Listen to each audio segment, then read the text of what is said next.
एक समय की बात है, एक बुजुर्ग आदमी राजा के महल में दाखिल होता है और सीधा राजा के दरबार में जाकर खड़ा हो जाता है। वो इधर उधर देखने लगता है। ये देखकर वजीर उसके पास आता है और कहता है, अरे बुजुर्ग आदमी, ये शाही दरबार है। क्या तुम्हें नहीं दिखता कि राजा अपने तख्त पर बैठा है? तुम्हें राजा के सामने झुकना चाहिए।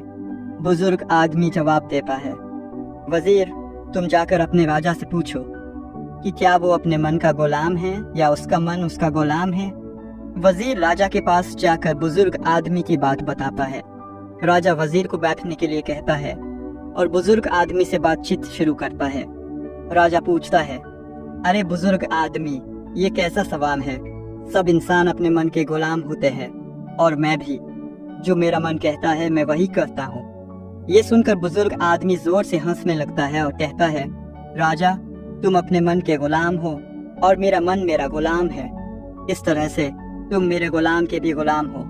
फिर मैं तुम्हारे आगे कैसे झुकूं? तुम राजा नहीं हो, तुम तो मन के अधीन हो।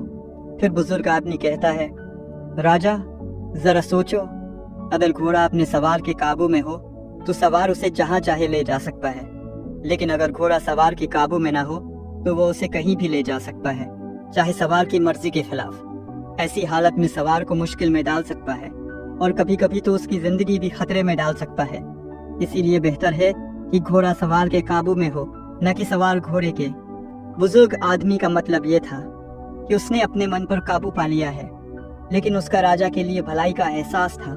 राजा ने बुजुर्ग आदमी की बातों का गहरा मतलब समझा और अपने तख्त से उतरकर बुजुर्ग आदमी के पास गया और बात करने के लिए तैयार हुआ।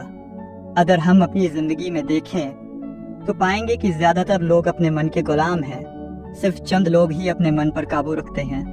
कहते हैं कि जिसने अपने मन को जीत लिया उसने दुनिया को जीत लिया।